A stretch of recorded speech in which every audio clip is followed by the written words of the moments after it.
పౌరాణికుడు శౌనకుడు మొదలగు మహర్షులను చూచి ఇట్లనియే: మునివర్యులారా, స్త్రీలకు సర్వ సౌభాగ్యములు గలుగునట్టి ఒక వ్రతమును పరమేశ్వరుడు పార్వతీదేవికి చెప్పే. దానిని చెప్పెద వినుండు.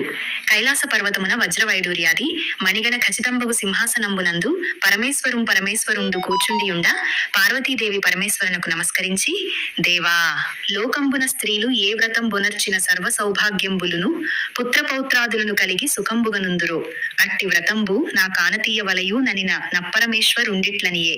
ఓ మనోహరి, స్త్రీలకు పుత్రపౌత్రాది సంపత్తులు గలుగంజేసెడి వరలక్ష్మీ వ్రతంబునొక వ్రతంబు గలదు. ఆ వ్రతంబును శ్రావణమాస శుక్లపక్ష పూర్ణిమకు ముందుగా వచ్చేడి శుక్రవారము నాడు చేయవలయు ననిన పార్వతీదేవి ఇట్లనియే: ఓ లోకారాధ్య, నీ వానతి ఇచ్చిన వరలక్ష్మీ వ్రతంబును ఎట్లు చేయవలయును? ఆ వ్రతంబునకు విధి ఏమి? ఏ దేవతను పూజింపవలయును? పూర్వం బెవరిచే నీ వ్రతం బాచరింపబడియే? వీని నెల్ల సవివరంబుగా వచింపవలయునని ప్రార్థించిన పరమేశ్వరుండు పార్వతీదేవిని గాంచి, ఓ కాత్యాయని, వరలక్ష్మీ వ్రతమును సవిస్తరంబుగా చెప్పెద వినుము.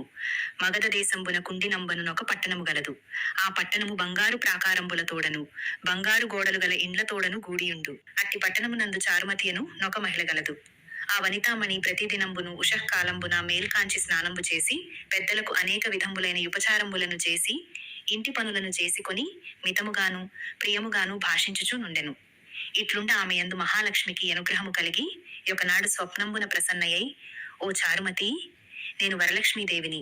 నీయందు నాకు అనుగ్రహము కలిగి ప్రత్యక్షమైతిని. శ్రావణ శుక్ల పూర్ణిమకు ముందుగా వచ్చెడు శుక్రవారము నాడు నన్ను పూజించిన నీవు కోరిన వరంబులనిచ్చెదనని వచించిన చారుమతీదేవి స్వప్నంబులోనే వరలక్ష్మీదేవికి ప్రదక్షిణ నమస్కారములు చేసి అనేక విధంబుల స్తోత్రము చేసి, ఓ జగజ్జనని, నీ కటాక్షంబు గలిగనేని జనులు ధన్యులుగను విద్వాంసులుగను సకల సంపన్నులుగను నయ్యెదరు. నేను జన్మాంతరంబున చేసిన పుణ్య విశేషం వలన నీ పాదదర్శనంబు నాకు గలిగినని చెప్పిన మహాలక్ష్మి సంతోషంబు జంది చారుమతికి ననేక వరంబులిచ్చి అంతర్ధానంబు నొందే.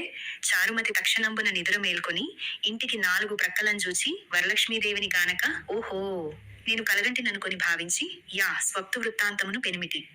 మామగారు మొదలైన వాండ్రతో జప్పవారు ఈ స్వప్నము మిగులనుత్తమమైనది.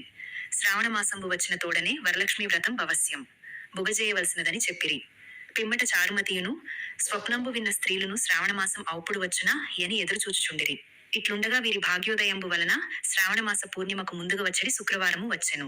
అంత చారుమతి మొదలగు స్త్రీలందరూ ఈ దినంబే గదా వరలక్ష్మీదేవి చెప్పిన దినంబని ఉదయంబుననే మేల్కాంచి స్నానములంజేసి చిత్ర వస్త్రంబులం గట్టుకొని చారుమతీదేవి గృహంబుననొక ప్రదేశమునందు గోమయంబుచే నలికి మంటపం బేర్పరచి ఎందొక ఆసనంబు వైచి దానిపై క్రొత్త బియ్యము పోసి మర్రి చిగుళ్ళు మొదలగు పంచ పల్లవంబులచే